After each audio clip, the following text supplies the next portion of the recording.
Hello, hello, hello, Cryptonauts! Welcome back to another episode of Cryptocurrency Chat. I am your host, Blockchain John, here for episode 508. Yes, we're going to give it to you, 508 episodes. It's crazy, man. And guess what? Our 2-year anniversary is coming up tomorrow. Our official C3 Media anniversary is tomorrow. That's crazy, isn't it? It's already been 2 years. Wow. Went by so quick. 500 episodes in. That is amazing. That's great.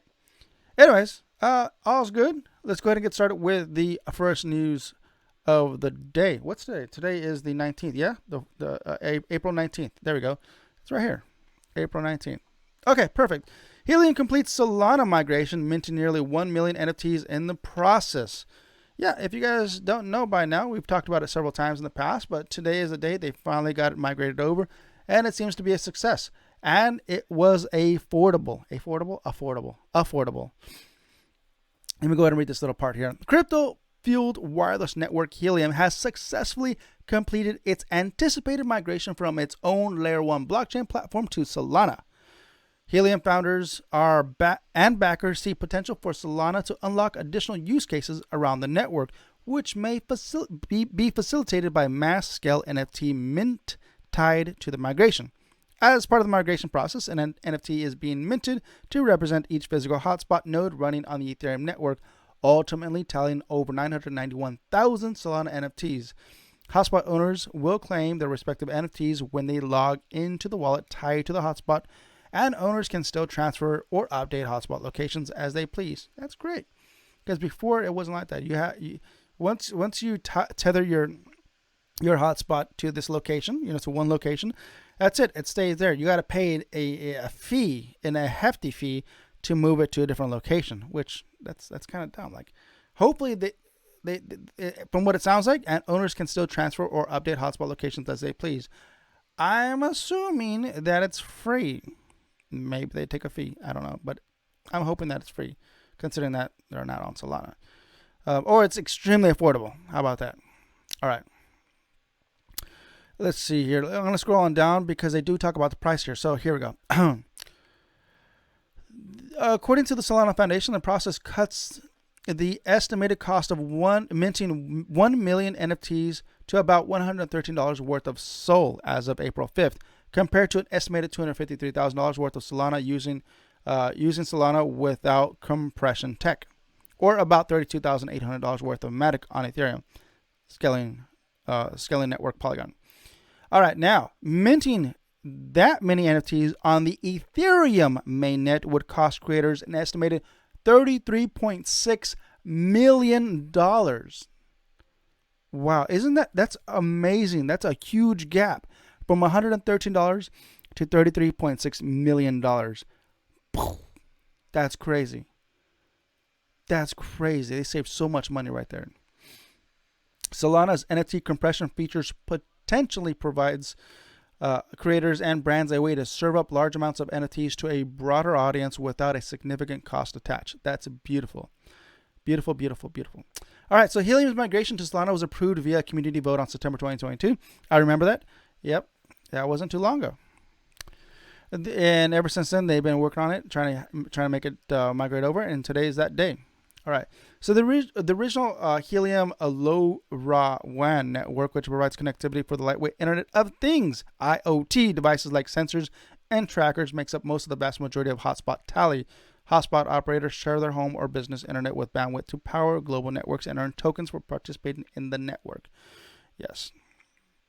And they even expanded beyond that and have now tapped into the whole 5G network, making it more consumer-facing and used for devices like smartphones and laptops. All right, but there's not that many out there. It says here 8,000, and it makes it sound like it's a lot, but it's really not a lot. It's just a few. You want to see millions, Let's see. Nova Labs, which comprised of the original Helium network founders, is launched a Helium mobile smartphone wireless service in the United States this spring.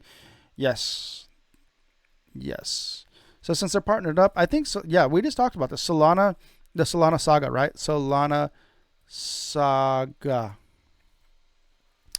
We just talked about the Solana saga. You guys can go to right now and purchase the mobile phone. If you guys want a quote unquote like blockchain phone, I guess it's an Android phone, just with like built-in, I guess, wallet. There's a built-in wallet in there. Why did it turn green? I highlight. There we go. There we go. Yeah. So that's that. Where'd it go? Here we go. And yeah, that's the end of that. Pretty much, that's what's going on. It's completed. Congratulations. No issues, and a big thumbs up for making it extremely affordable. That was great. That was great. So we'll see what happens here in the near future with all these extra features that they're going to be implementing here in the future, because there's been a lot of what do you call it? Votes, different votes. That's what comes to mind. Votes for different like protocols on the Helium network. Okay. MiCA will mark the end of crypto Wild West, EU lawmakers. All right. So European Union lawmakers say that new regulations on cryptocurrency in the region will end the industry's Wild West era and restore trust following the high-profile collapse of last year. Markets in crypto assets, or MiCA, will go to a vote at the European Parliament in Strasbourg tomorrow, marking a major milestone in the proposal's passage into law. Yep. This has actually been talked about for a while. I guess the biggest issue, obviously, as we know, last year there was a big collapse in a lot of exchanges, and there was a lot of lost trust in the crypto community, in the crypto ecosystem, from big investors. Obviously, big investors don't want to be losing the billions of dollars, right? So that's what this is all about coming in, right? It says Stefan Berg, the German MEP who was the lead architect of the regulations, said it would put the EU at the forefront of the token economy and would, quote, restore the trust that was damaged by the FTX case. That was a big one. Obviously, everybody knows, if you're part of the crypto community, FTX was a huge, huge bust.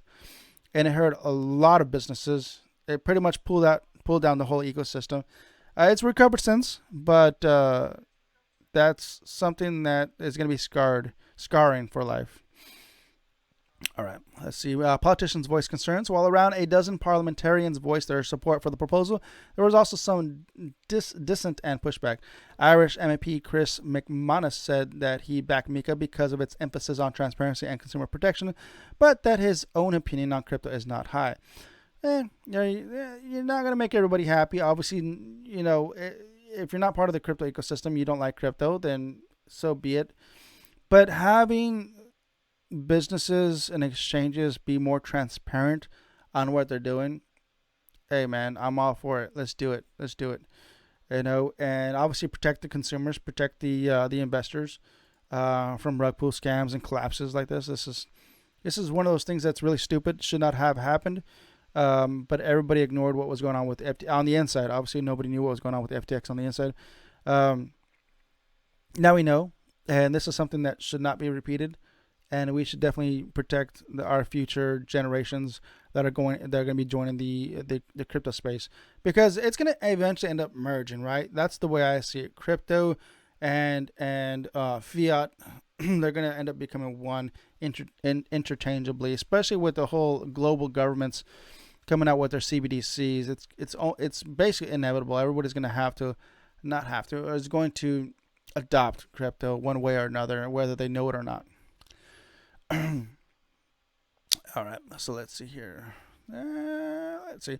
If passed by the Parliament tomorrow, MiCA will receive the final approval from the European Council in May before being officially published. Its rules regarding stablecoins will come into force in July next year, but providers will have more time to get up to speed with some of the other requirements, which won't come until January 2025. Good. All right. I wish I had that white paper to read to you guys, but it's not here. There's no link. I didn't see any link here. All right, let's go ahead and to the third news. This upgrade could make it harder for governments to censor Bitcoin. Yes, please. We need more of that. We need a lot of that. All right, let's see what's going on here. The enduring popularity of Bitcoin is largely due to the fact that no third party controls it, including governments.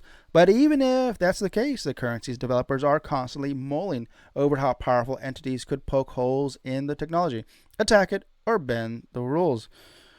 One potential attack vector on Bitcoin is that their nodes on the network communicate with each other via unencrypted traffic. Powerful interests like governments and internet service providers, ISPs, could use this weakness to wage, quote, man-in-the-middle attacks on Bitcoin nodes, where they can secretly gather information about sent transactions. All right, so to combat this, the BIP324 is a long-standing Bitcoin improvement proposal to encrypt traffic between nodes on the Bitcoin network.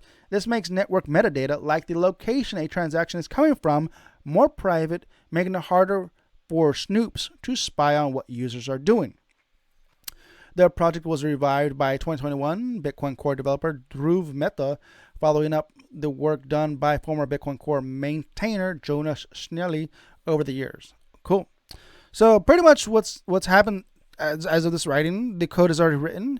They're going to get it out to testnet, and once it's on testnet, it's going to get fully reviewed and then published, because this is what we need. We need it. It's not that we want, we need it. It's a necessity. There's a lot of data that gets transmitted over nodes. All transactions, baby. We need to protect the consumers that are using Bitcoin. And pretty much all crypto should have some sort of privacy features built in, not only for transactions, but also across the entire chain, right? So there we go. Let's see. If they can attack nodes, they can make it very hard for you to use Bitcoin, Mehta explained. They can eclipse your node. They can identify that you are running a Bitcoin node. They can identify the source of transactions. They can make it very, very hard to run the node, Mehta explained. Though it's not just governments he's worried about, but an entity with enough resources to wage such an attack. I'm less interested in who might do it. I'm more interested in what's possible to do, he said. If something is possible and there's an incentive to do it, there's an entity, then any entity might do it. It's easy to speculate about governments because they have seemingly infinite resources, but could it be an ISP? Maybe. If the shadow banks are impacted, could it be them? Maybe, he explained.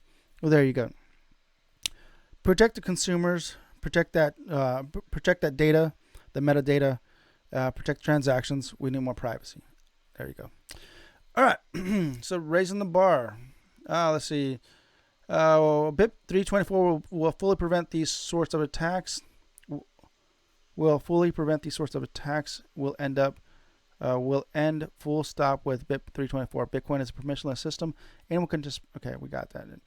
BIP 324 does make gathering this data much harder. Not to mention, without BIP 324, an advisory could collect information about these nodes without even being noticed. That is true right now, yeah.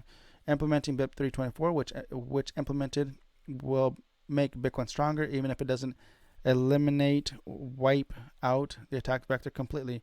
I want the worst case scenario to be less bad, Metahi said. There you go. I approve of it, man. BIP 324, let's do it. Protect the network. All right, next news. We have Square Enix teams with Elixir to bring Web3 games to mainstream audience. Yes, as you guys know, I've said it many times before, Square Enix is awesome. I love Final Fantasy. And of course, we have Cloud here. And you got to represent Cloud, baby. Final Fantasy 7. All right, so Japanese game publisher Square Enix, creator of the Smash Final Fantasy series, announced that it is working with PC gaming platform Elixir with the aim of furthering Web3 game adoption. Elixir offers both traditional and Web3 video games on its platform and recently integrated the popular Epic Game Store library onto its platform. With Square Enix on board, Elixir hopes to further merge the now distinct worlds of Web2 and Web3 gaming. That's amazing. Great. I like that idea that they're doing that. So what are they doing? I'm going to show you a little video. Where's it at? Here we go. Replay this. It is muted. So there we go. Hey. Yes. That is what's going on. Connect Epic Games. Connect with your email. There's a bunch of games here recently played. Fortnite. Cool. Valorant. There you go. All from Epic Games. Bring thousands of games in your Elixir. And install your games, bro. There you go. redesigned UI for better discoverability. And there's some more games. Afterland, platform, stats. All the games, users online, top 10 games. There you go. Yes. And that's about it. There you go. That was a video on that. I think there was one more. Everyone I want to watch that. All right. So Elixir has added a number of Web3 games to its launcher, offering a range of titles across Solana, BNB Chain, Ethereum, and Polygon, like MMORPGs World Eternal Online, quirky card battlers like Rainy Lords of Light, and Elemental Raiders, and RPGs like Chronos and Bornless, to name a few. That's great, man. You know, that's that's more or less something that I've been waiting for. Well, I gotta play these games or play the whole, I guess, ecosystem of this of Elixir and how and how they're using a blockchain and crypto. Personally, I like what I'm doing over at DeFi Kingdoms. Shout out to Crypto Grading. Yeah, baby. All right, so with DeFi Kingdoms, you purchase your hero, very affordable. It's a couple bucks, right? It's like under $5, and you train him. You can soon to battle him, and you complete tasks, and you're earning XP. That's what I've been doing so far, earning XP, trying to level up my guy, level up my hero, right? And that's an NFT. Those stats are tethered to that NFT forever. I like that because whenever I decide, you know what, I'm done with this game. I've played it enough. I've enjoyed it enough. I'm going to move on. I can sell that NFT and all its stats for a plus. That's great. You know, just keep playing it. Keep it going. Now, I wonder how Elixir has it set up, you know. Am I going to earn some coins? You know, I want to see. Also, with DeFi Kingdoms, you earn different stats. You are not stats. Well, yeah, stats as well, but earn different items. You know, whenever you're completing quests. All right. So Elixir, check it out. Let's see where.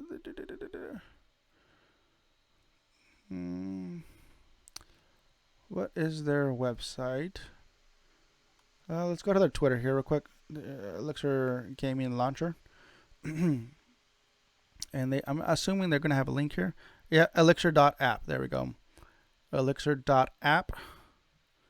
You can go there, download now, download the Elixir Game Launcher, and there it is. Check that out. PC Game Launcher. There it is. Follow the steps. Install that. There's the ecosystem. There's Binance. Hey. I forgot this. That's a wallet. Yeah, it's actually a lot. Whoa, hold on. 30 plus 30 integrate. There's more than okay.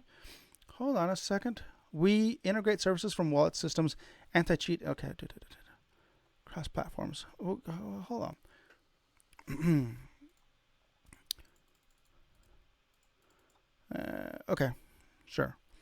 So you can download on Windows, Mac OS, and Linux. Okay, perfect.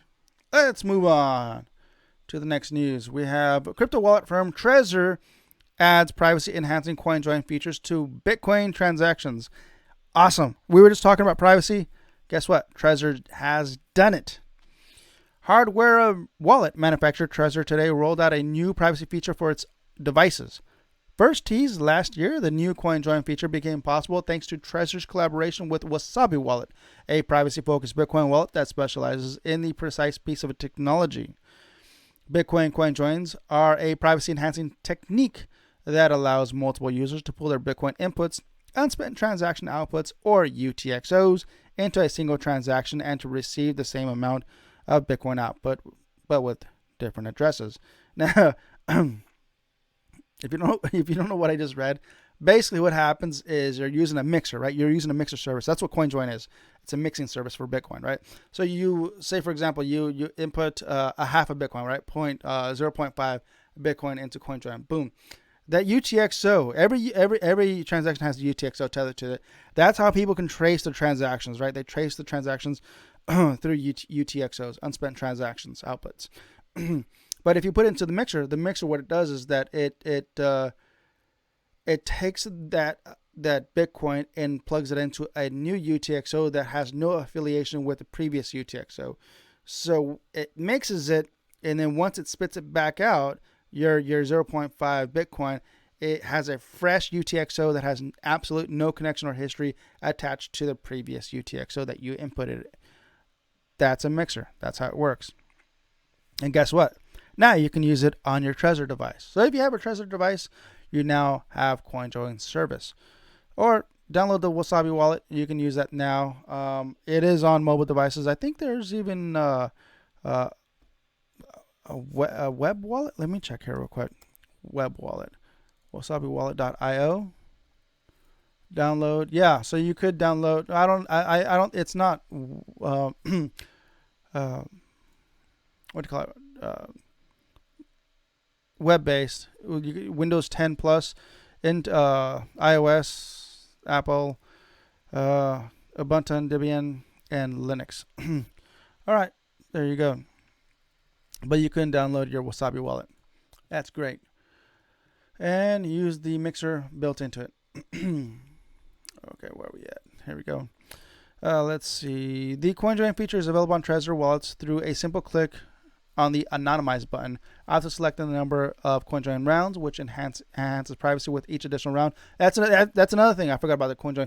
CoinJoin, you can add more than one round, so it circulates. It keeps detaching that UTXO. So from your initial input, it'll send it to another transaction, outputs that, or what happens was it'll send it to multiple addresses, right? I'll break it up into like 0.1 Bitcoin 5 times, and then send those to 5 different addresses, then compiles them together to output 0.5.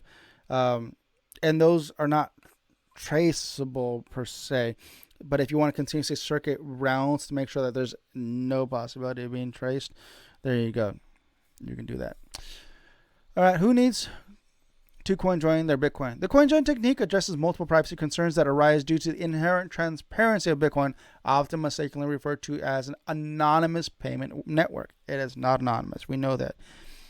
The Bitcoin blockchain is very transparent. Everything that happens, every transaction that happens on the network can be seen. That's why we need privacy. All right. So another feature offered by CoinJoin is safeguarding the privacy of Bitcoin donations. Given the network's transparency, free-flowing donations can pose a significant danger to non-government organizations and their donors, particularly in authoritarian regimes. Oh, I didn't know that. All right. Helium also stressed that the fact that CoinJoin transactions are inherently non-custodial. With this integration, CoinJoin transactions can now be signed using keys from a hardware wallet for the first time. This marks a substantial advancement in security. Now, what I find interesting is that we had Tornado Cash, right? Tornado Cash for Ethereum, right? I think it was Ethereum. And now we have CoinJoin. CoinJoin's actually been around for a long time. Actually, let's check out the wiki for CoinJoin. They've been around a long time. But how long exactly? Long time, I know that. Let's see.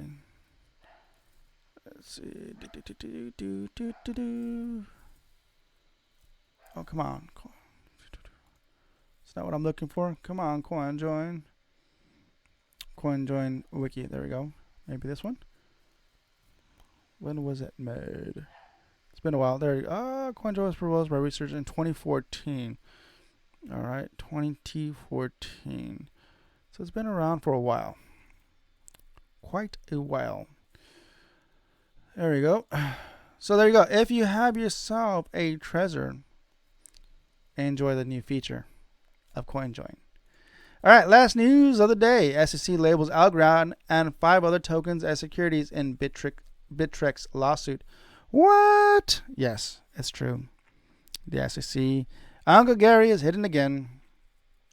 The Securities and Exchange Commission categorized 6 cryptocurrencies as security in its lawsuit against crypto exchange Bittrex on Monday, highlighting them as potential pivotal assets in an enforcement action against the Seattle-based firm. The crux of the SEC complaint against Bittrex is that the platform failed to register with the watchdog as an exchange, dealer broker, or clearing agency, a requirement for offering securities to customers in a manner regulated by the Securities Exchange Act of 1934.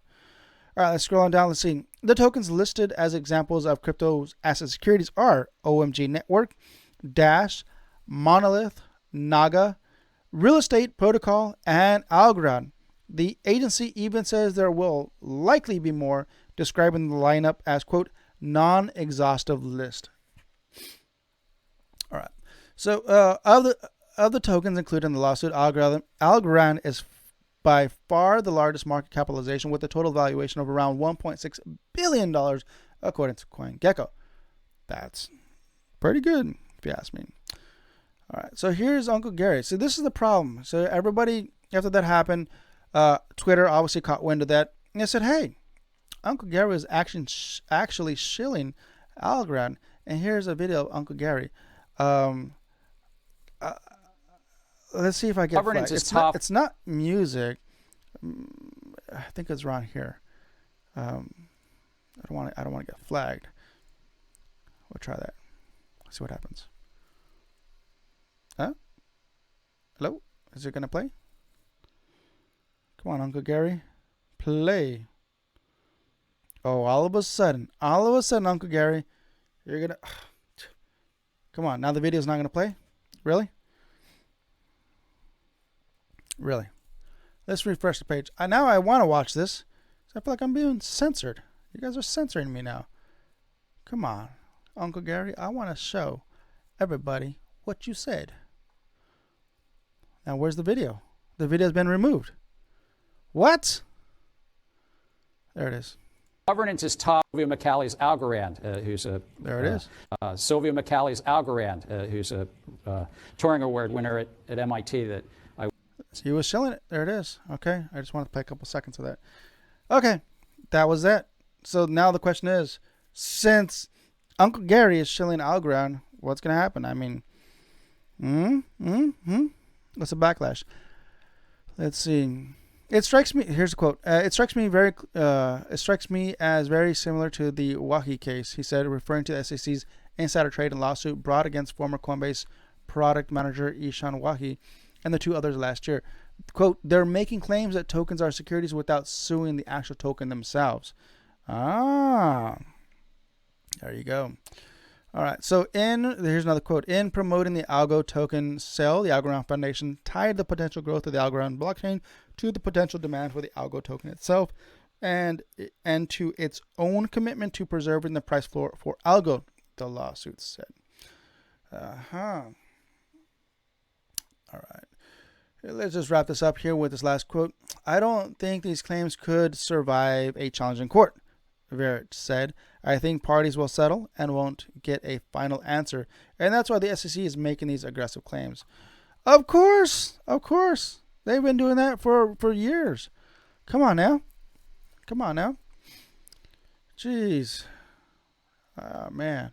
There needs to be sorry, Uncle Gary. You got to go, man. We need somebody else. We need somebody else, Uncle Gary. I'm tired of it. The people are tired of it. The corporations, the crypto corporations are tired of it because there's no clarification of what you want. You're just straight up saying everything's a security. Please, let me breathe. Oh, you want to breathe? Breathing is a security. Their air is a security. Oh, come on now. All right, Cryptonauts. We're going to go ahead and wrap it up there. I want to let you guys know that we do have a coin tree. If you guys want to help donate via crypto, we do have Bitcoin, Ethereum, Raven, Evermore, Dogecoin, Tron, Litecoin, Monero, BAT, Basic Attention Token, BSC, Matic. All right, if you guys want to just hang out with me, I am in Discord. Here's a Discord link. We do have a Patreon for the extended version of the interview or the video, right? We do have a PayPal. If you guys want to help donate, just check out the PayPal. There it is. A couple dollars don't hurt, right? Buy us some coffee. Buy me a coffee is down here. There's another link to buy me a coffee. Spotify, we do have an audio podcast. This is converted to audio podcast. So if you guys just want to hear the audio version of it, go here, bookmark that, follow us on there. I'm actually surprised at how many people follow us on Spotify. I didn't realize the stats until recently. I think it was like last month. I go, whoa! I didn't realize that many people actually follow us on across multiple audio podcasting platforms. You know, it's great. If you guys want to see us on Twitch live, interact with us live, there's a Twitch link there. Our Odyssey, we're trying to grow our Odyssey channel. That is a big one. That is our challenge right there. And the biggest challenge is that there's not a lot of people on Odyssey. If you like crypto, you like Web3, Odyssey is the decentralized version of YouTube, right? It's blockchain based. They use the library token as a reward system, right? Check it out, Odyssey. Follow us, please. Appreciate that. Or if you want to just follow the YouTube channel, here's the YouTube link. Or on Twitter to get updates of what's going on here with C3 Media. We're still working on a website. Or Lightning. Bro, Lightning's a thing right now, man. If you guys are on Nostr, hit us up. Right? C3 Media. All right, Cryptonauts, let's go ahead and wrap this up. Where are we at? There it is. Stacks, Sats, and Huddle. Adios.